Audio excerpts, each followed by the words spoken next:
आदाब नमस्कार, मैं वसीम अख्तर और आप देख रहे हैं द लीडर हिंदी। यूपी के ज़िला बरेली में और हमारे साथ हैं राज्यसभा के पूर्व सांसद मोहम्मद अदीब साहब। आप बरेली तशरीफ़ लाए हैं पैगाम इंसानियत की तालीमी कॉन्फ्रेंस में हिस्सा लेने के लिए। अक्सर आपने उनको टीवी पर देखा होगा, डिबेट में देखा होगा। कभी वो बेहद गुस्से में दिखाई देते हैं तो कभी बेचैन हो जाते हैं। जिस तरह से मुल्क के हालात हैं, कहीं ना कहीं अंदर उनके बहुत कुछ चल रहा है। हमने भी उनको बातचीत करते हुए सुना है।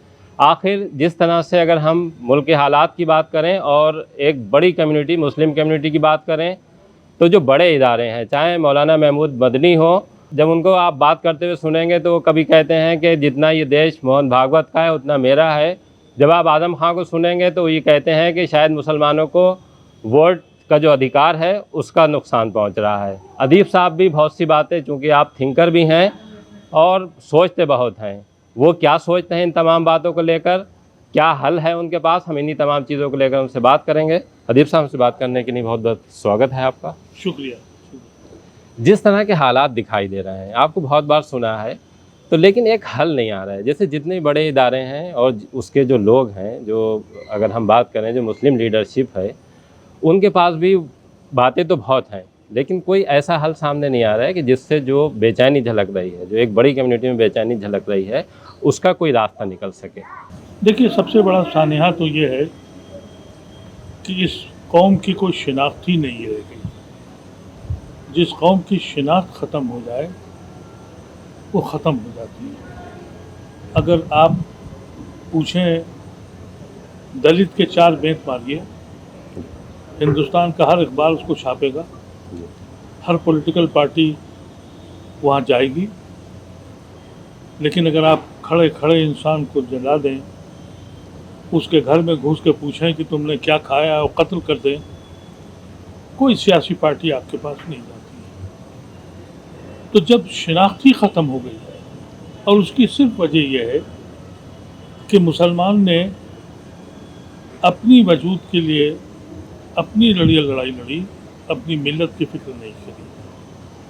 मुझे अफसोस ये है कि आज जिस दौर में हम खड़े हैं, मैंने कभी तसव्वुर नहीं किया था कि हम कैटलिस्ट बनेंगे और हमारे ऊपर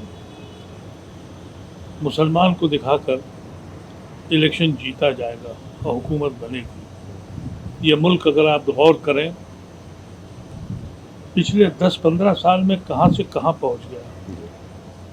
नौजवानों की नौकरियाँ चली गई, कारोबार बंद हो गए, बेरोज़गारी बढ़ गई, महंगाई बढ़ गई।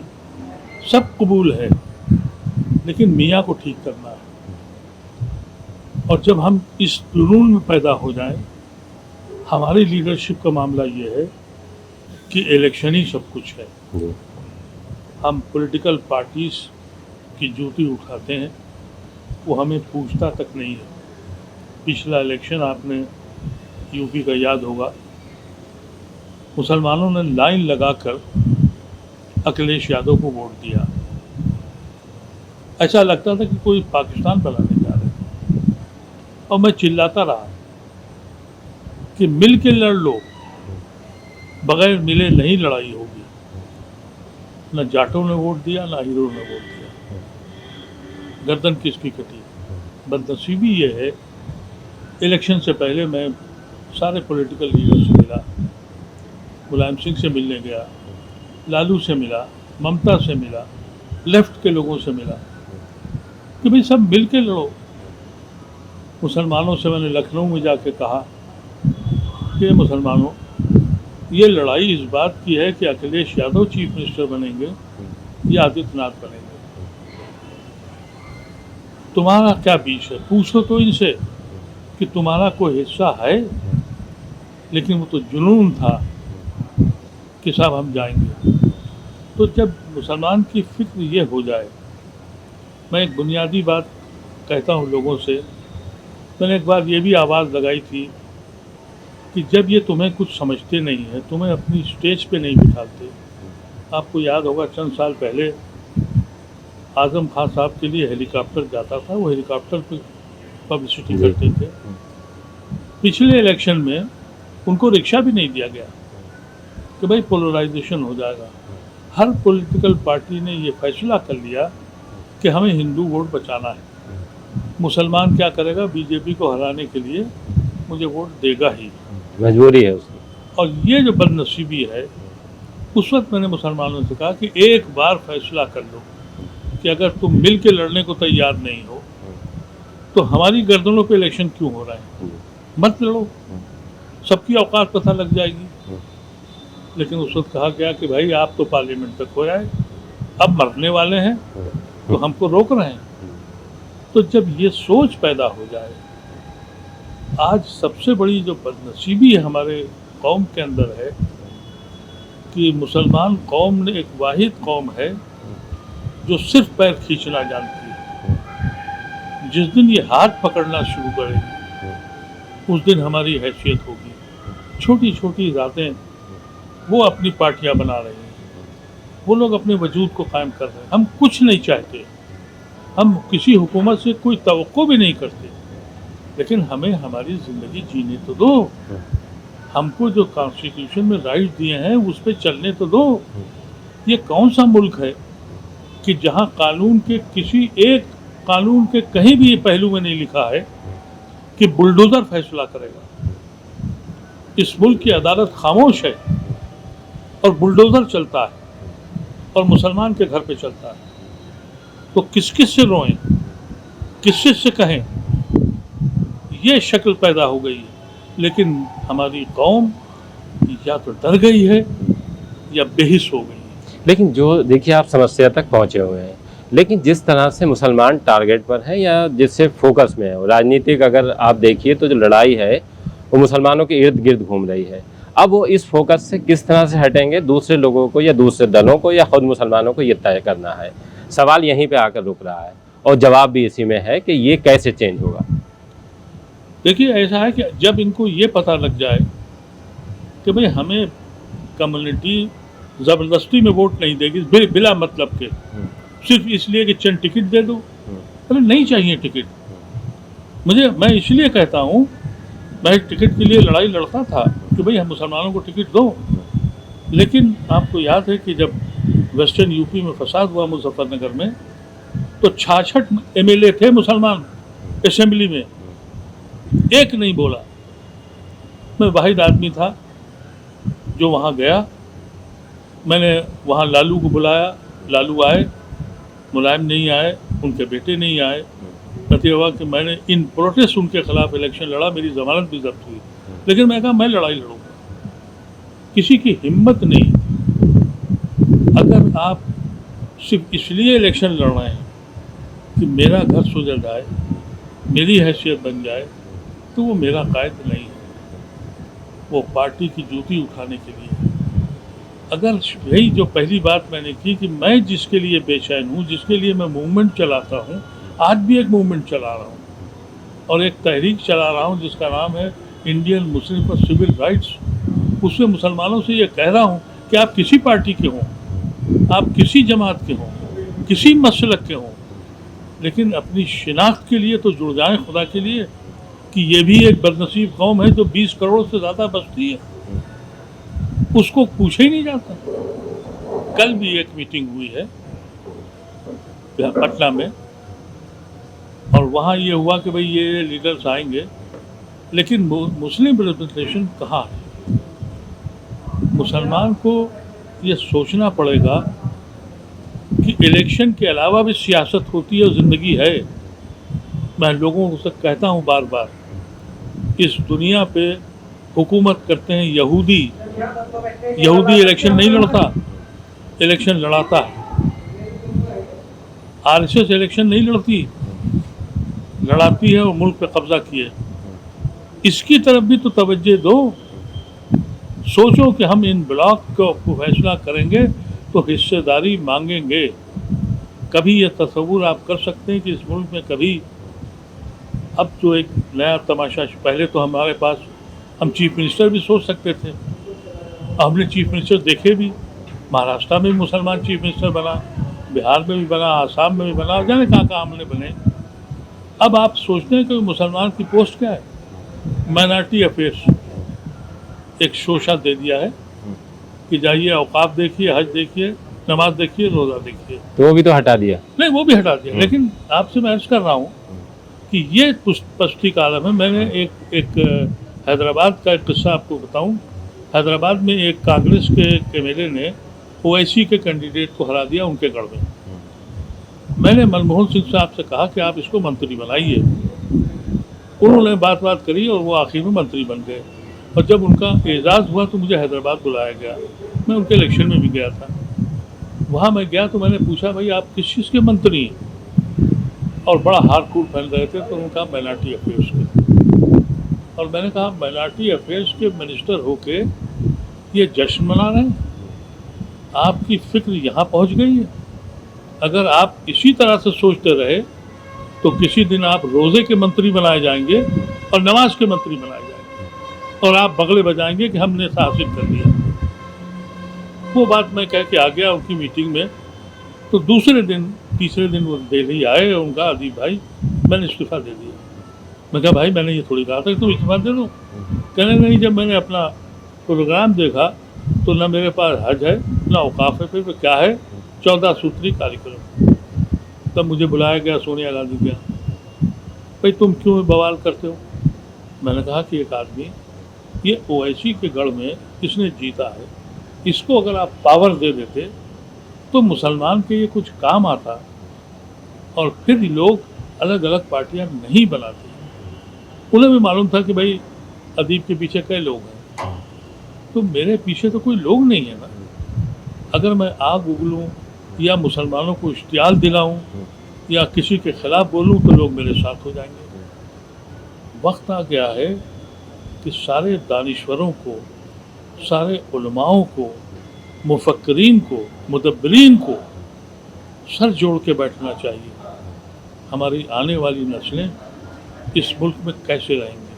जैसे हम बात करें ना मौलाना अबुल कलाम आज़ाद से अब तक जो बात आप कर रहे हैं कि जगाने की कोशिश होती रही है, लेकिन जो रिज़ल्ट जैसे अभी आप देख रहे हैं कि अब उस पे आ गया कि बहुत बड़ी तादाद, जैसे अभी तक ये था कि तमाम हम दूसरी पार्टियों की तरफ बढ़ रहे थे, लेकिन अब भारतीय जनता पार्टी जिस तरह से पसमानदा सम्मेलन कर रही है और मुसलमानों को जोड़ने की बात कर रही है, तो एक बड़ी भीड़, आप रामपुर जाके देख लीजिए कि वहाँ आज़म खां का गढ़ कहा जाता है रामपुर को, लेकिन वहाँ भी एक बड़ी तादाद जो है वो जो विधायक वहाँ से जीते हैं भारतीय जनता पार्टी के, उनके साथ खड़ी दिखाई दे रही है। तो क्या सिर्फ समझाने से ये बात लोगों के समझ में आ जाएगी कि उन्हें क्या करना है मुसलमानों को, या इसके लिए अब से पहले ही जब मौलाना अबुल कलाम आज़ाद उनको जगाने की कोशिश कर रहे थे, उनके लिए तमाम बातें कह रहे थे और बहुत गुस्से में दिखाई दे रहे थे, तब कोई एक ऐसा वो बनना चाहिए था कि हम जो, अगर मुसलमानों की बात करें तो मुसलमान उतना पढ़े लिखे नहीं हैं, उनकी समझ में बहुत सी चीज़ें अभी भी नहीं आ रही हैं। बहुत से मुसलमान इस वजह से कानून के शिकंजे में फंस जाते हैं कि उनको पता ही नहीं है कि कानून क्या है, वो तोड़ देते हैं उसको। तो कहीं ना कहीं हमें ये नहीं लग रहा है कि वो चूक हुई है कि मुसलमानों को जिस तरह से ट्रेंड किया जाना चाहिए था, जिस तरह से बताना चाहिए था, वो चीज़ दूसरी कौमों में तो आ गई लेकिन हम में नहीं आ पाई। देखिए, बदनसीबी ये है कि जब इस कौम ने मौलाना आज़ाद को नहीं सुना तो मेरे से लोगों को क्या सुनेगा। लेकिन मौलाना आज़ाद ने भी कभी ये तसव्वुर नहीं किया होगा, आज मैंने भी कभी तसव्वुर नहीं किया, और 78 साल से ज़्यादा मेरी उम्र हो गई, मैंने भी कभी नहीं सोचा था कि इस उम्र में पहुंचकर मुझे रोज़ ये साबित करना पड़ेगा कि मैं देशभक्त हूँ, देशद्रोही नहीं हूँ। लेकिन जो ये आप कह रहे हैं पासमानदा और अशराफ का किस्सा, ये बहुत बड़ा फितना खड़ा किया आरएसएस ने। अभी तक हम मसलकों में बटे हुए थे और ये जो फितना खड़ा हुआ है, आप तसव्वुर कीजिए कि एक वो कौम जिसके सैकड़ों भगवान हैं, वो सब मिलकर एक कौम को सबक सिखाने के लिए जुट गए, और वो कौम जिसका एक अल्लाह, जिसका आखिरी पैगंबर, जिसकी आखिरी किताब, उस पर मुत्तहिद नहीं है। और अब मुझे तकलीफ़ होती है, रातों को नींद हो जाती है जब सोचता हूँ पढ़े लिखे लोग, मेरे साथी, मेरे पार्लियामेंट के साथी अब हवाई जहाज़ों में घूम रहे हैं कि पासमानदाओं के साथ बड़ा जुल्म हुआ है। ये उलमाए कराम की जिम्मेदारी है। ये बात मैंने पर्सनल लॉ बोर्ड की मीटिंग में भी कही कि अब उलमाओं को आगे आना चाहिए। ये जो फितना खड़ा किया जा रहा है, ये मेरी कौम को बिल्कुल ख़त्म कर देगा।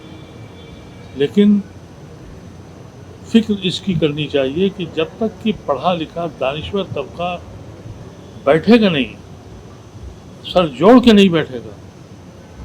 मैं तो ये समझता हूँ कि आज की डेट में जो मेरे ऊपर एक जो मुझे मेरे घर वाले, मेरे डॉक्टर, मेरे लोग कहते हैं कि आप सफ़र न किया करें, मैं अपनी ज़िंदगी पूरी कर चुका हूँ। मैं अब जो कुछ भी एक एक कदम बढ़ाता हूँ अपने रब को राज़ी करने के लिए करता हूँ, मैं किसी और मकसद से नहीं। मुझे कभी ये तसव्वुर भी नहीं था कि मेरी कौम इतनी बेहिस होगी कि उसकी समझ में नहीं आ रहा है ये क्या हो रहा है। ये मुल्क तबाह हो गया मेरी वजह से। इस मुल्क में जालिम लोग बैठ गए। आज अभी भी एक तबका हिंदुओं का बहुत सेकुलर है, मैं जानता हूँ, मेरे दोस्त हैं वो, उसके पीछे खड़ा होना चाहिए, लेकिन हमारा दानिश्वर भागवत के पीछे जा रहा है। आप सोचिए, उन हिंदुओं के साथ नाइंसाफ़ी कर रहा है जो आपके साथ खड़े हैं। लेकिन उनके साथ तो वो लोग जा रहे हैं जो आपके साथ ही रहे हैं। मैं यही आपसे अर्ज कर रहा हूँ कि जो अपने को दानिश्वर कहते हैं वो जा रहे हैं।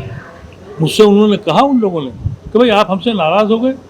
हमने कहा आपने सेकुलर हिंदुओं के साथ धोखा किया है।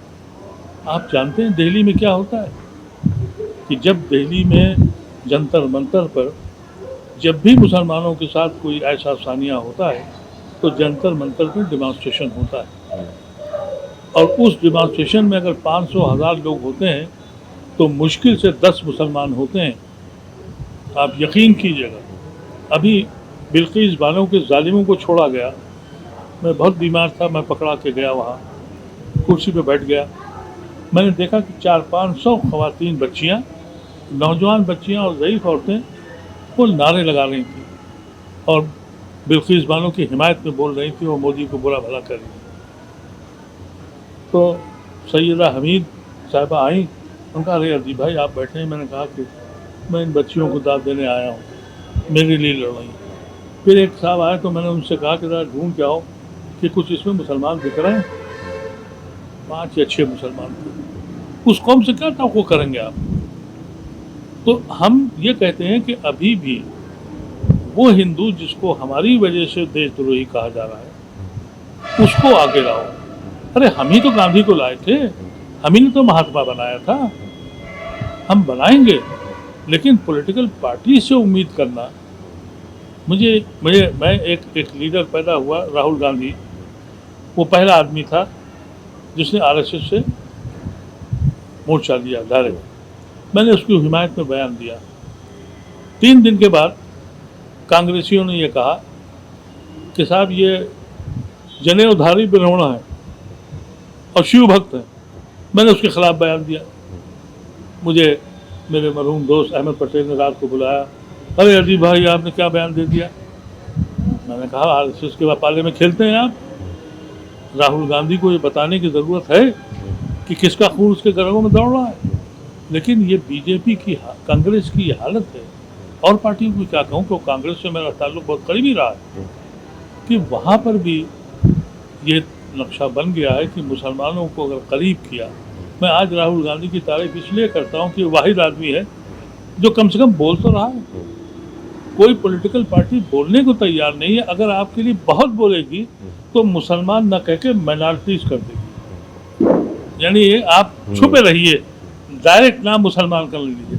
अरे कौन सा सिख पे इल्ज़ाम लग रहा है भाई, कौन सा जैन मारा जा रहा है, हम हैं या क्रिश्चियंस हैं। लेकिन वो माइनॉरिटी के नाम इस्तेमाल करेंगे, इतनी जुर्रत नहीं है पॉलिटिकल पार्टी में। और मुसलमान है कि बेचैन है, ये वो चीज़ें हैं जिस पे हमको बहुत गौर करना चाहिए। और जो लोगों ने तालीम हासिल की है, बड़े बड़े ओहदों पर रहे हैं और रिटायर हो गए हैं, वो घरों पे क्यों बैठे हैं। क्या उम्मीद लग रही है कि आपके हयात रहते हालात बदल जाएंगे? जो अंदर से जो आवाज़ आ रही है आपके, कि लगता है कि आप ये दिन देखें कि जिस तरह से आप सोचते हैं वैसा माहौल बनेगा? अल्लाह करे, मेरी जो फिक्र है और जो मेरी जिससे मैं परेशान हूँ, अल्लाह करे वो ना हो। मुझे मायूसी दिखती है, लेकिन इस्लाम में कहा गया मायूसी हराम है, तो वो तो मैं नहीं कर सकता। अल्लाह की ज़ात से उम्मीद है। फ़र्क भी देख रहा हूँ, इसलिए फ़र्क देख रहा हूँ कि जब मैं कहीं जाता हूँ तो 2-4 लोग ज़रूर मुझे मिल जाते हैं, मैं उनको नहीं जानता। यहाँ तक कभी मुझे हार्ट अटैक हुआ तो एक साहब ने फ़ोन किया कि मैं खाने काबा का पर्दा पकड़ के आपके लिए दुआ कर रहा हूँ। वो लम्हे हैं जो मुझे जीने के लिए सोचने पर मजबूर करते हैं, नहीं तो ख्वाहिश नहीं है जीने की। तो ऐसे लोग हैं।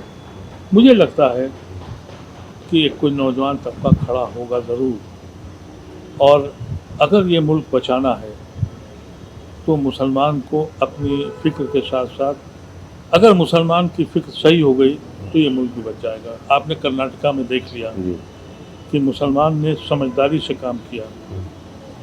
ये फ़िक्र मुसलमानों के दिमागों में अगर आ गई तो ये मुल्क बच जाएगा, नहीं तो ये मुल्क जहाँ खड़ा है वहाँ बचने के चांसेस बहुत कम है। क्योंकि कहा जा रहा है हिंदू राष्ट्र बनाया जाए और नेहरू को गाली दी जाती है। अगर नेहरू कम अकल होते हमारे मौजूदा हाकिम की तरह, तो क्या फैसला करते हिंदू राष्ट्र का। अब आप सोचिए कि जब जिन्ना ने हिंदू राष्ट्र का नाम दिया और मुस्लिम पाकिस्तान बनाने की बात करी, 38% मुसलमानों ने जिन्ना का साथ नहीं दिया। लेकिन अगर ये हिंदू राष्ट्र डिक्लेयर हो जाता तो 100% मुसलमान जिन्ना को वोट देता।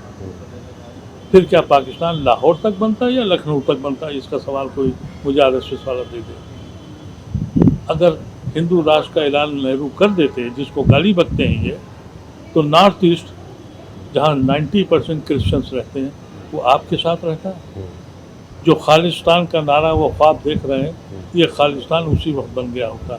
लेकिन इन कम अक्लों की समझ में बात नहीं आती। हम सब लोगों ने कुर्बानी इसीलिए दी थी कि हम साझी विरासत में रहेंगे। इतनी सख्त सजा दे रहे हो कि हमने जिन्ना को ठुकराया, अपने खून को बांटा, तो हमें इतनी सख्त सजा कि हमारे घरों को बुलडोजर से जलाते हो, हमारे इंसानों को जला के गाड़ियों में जिंदा जला देते हो, और इस नाम पर मंत्री और संतरी उनको एजाज देते हैं और इलेक्शन जीतते हैं। इससे ज़्यादा बदनसीब मुल्क कौन होगा। कहते हैं कि गर्व से कहो, किस बात पे गर्व करें। तो मैं इसीलिए आज सबका बुरा हूँ। ऐसा नहीं है कि मेरे ऊपर सख्तियाँ नहीं है, मेरे ऊपर केसेस नहीं है, लेकिन मैं उससे डरने वाला नहीं हूँ। मैं तैयार हूँ। जिससे अगर ये बात करें कि जो राष्ट्रवाद का तस्वुर भारतीय जनता पार्टी पेश कर रही है, अगर मुसलमान उसको कबूल कर लेते हैं तो फिर तमाम चीज़ें ठीक हो जाएंगी। किस चीज़ का राष्ट्रवाद, पहले ये तो तय करिए। वो कहते हैं कि ये कौन से राष्ट्रवाद है। ये पूरा खाका, हिंदुस्तान के तस्वुर का खाका मुगलों ने और अंग्रेज ने बना के दिया। अगर ये हिंदू राष्ट्र था तो बाबर की सिकंदर लोदी से लड़ाई क्यों हुई थी? कोई हिंदू तो था नहीं भाई। तुम्हारी हुकूमत कहाँ थी? एक हुकूमत बनाई थी वो अशोका ने, और अशोका ने बनाते के साथ ही पूरे हिंदुस्तान को, जितना एरिया उनके पास था उसको बहुत बना दिया था। मुगलों ने तो इसको मुसलमान मुल्क कभी नहीं बनाया। ये मुसलमान मुल्क कभी था ही नहीं, ये हिंदू मुल्क कभी था ही नहीं। छोटी छोटी स्टेट थी जो अपनी ज़मीन के लिए लड़ती थी, मुख्तलिफ कवायद थे। ये जो इस वक्त का जो तस्वुर है, ये वो तस्वुर है जो कभी किसी ने कभी हिंदुस्तान के बारे में सोचा ही नहीं था।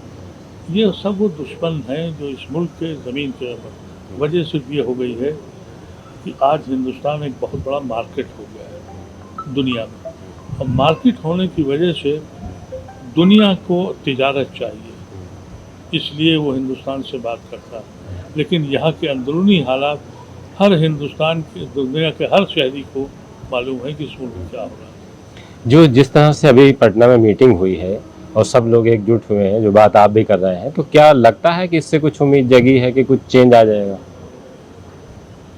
अल्लाह करे चेंज आए, नहीं तो ये मुल्क तो इस काबिल रहेगा नहीं कि यहाँ कुछ बचेगा। और मैं समझता हूँ कि चेंज इसलिए आएगा कि अब मोदी का जो रवैया मुख्तलिफ पॉलिटिकल पार्टीज़ के साथ है, वो पॉलिटिकल पार्टीज़ को भी अब एक्सेप्ट करने को तैयार नहीं है।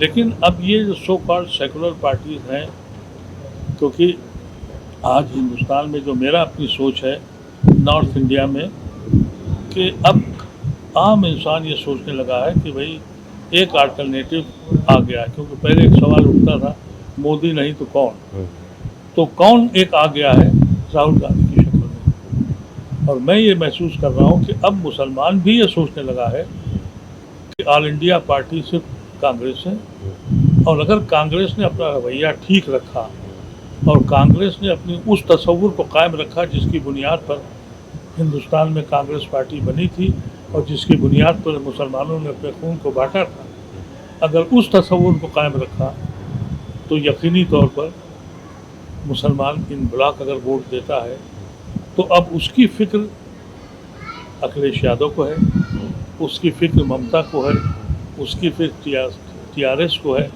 ये सारी पार्टियां मुस्लिम वजूद पर हैं, क्योंकि ममता को 40% वोट मिला था जिसमें 33% मुसलमान का वोट था। लेकिन अगर ये सब पार्टी छोड़कर मुल्क की बात अगर इनके जहनों में आ गई जैसा लग रहा है, तो यकीनी तौर पर इंकलाब आएगा और ये बदलेगा। ये कदम सही था कि ओवैसी को उससे दूर रखा गया? देखिए, ओवैसी का मामला ये है कि ओवैसी को मीडिया ने वही अंजाम किया। देखिए, मीडिया यहाँ बहुत बड़ा काम करता है। आपको याद है कि अभी बहुत दिन पहले नहीं, चंद साल पहले एक बहुत ही डायनेमिक सोच और फिक्र का आदमी मुसलमान कम्युनिटी को मिला था, शहाबुद्दीन के नाम से। मीडिया ने उसका जो प्रोजेक्शन किया, जिना बना के छोड़ दिया। नतीजा हुआ कि वो किसी कर्म के नहीं रहे। यही कैफियत ओवैसी की हुई। जब ओवैसी साहब बिहार में इलेक्शन लड़ने के लिए गए तो मैंने उनको ख़त लिखा, पहले उनसे बातचीत कोशिश की, वो मुझसे नहीं मिले। मैंने उनको ख़त लिखा कि खुदा के वास्ते मीडिया का शिकार मत बनिएगा। अभी तो आप नहाने जाते हैं, आप कपड़े बदलने जाते हैं तो मीडिया आपको उछालता है। ये साजिश है, आप मिल के लड़िए। और उस वक्त यूपी के वहाँ बिहार के इलेक्शन में शरद यादव जिंदा थे और मैंने बातचीत करा के इनके टिकट भी तय कर दिए थे कि मिल के लड़ लें। लेकिन मीडिया ने इनके दिमाग को ये समझा दिया कि अब मैं हिंदुस्तान का सबसे बड़ा मुस्लिम लीडर हूँ। मुसलमान आज भी ओवैसी को 1.5 से 2% वोट देता है और उसके जलसों में जाता है, इसलिए कि दुखी है। लेकिन होता यह है कि गैर मुस्लिम 10% पोलराइज हो जाता है। आपका वजूद हिंदू वर्सेस मुस्लिम करके नहीं है। आपका वजूद जब ही है जब आप एक बड़ा तबका सैकड़ों हिंदुओं का अपने साथ जोड़ें और फिर लड़ाई करें। ओवैसी साहब को बुलाने से पॉलिटिकल पार्टीज में ये कॉन्सेप्ट है कि फ़ौरन ही बीजेपी लेके उड़ेगी। इसलिए शायद ओवैसी साहब को चाहिए था कि बिहार का वो मौका उन्होंने छोड़ा, हमसे बातचीत भी बंद कर दी। मैं तो यही चाहता था, इसमें कोई दो राय नहीं। ये बेहतरीन ओरेटर हैं, नहायत पढ़ा लिखे आदमी हैं, एक बड़ा तबका उनको सपोर्ट करता है। इतना बड़ा तबका कि अक्सर दूसरे तीसरे दिन मेरे पास मैसेज आते हैं मेरे फेसबुक पे कि आप बहुत अच्छे आदमी हैं, ओवैसी को क्यों नहीं ज्वाइन कर लेते हैं।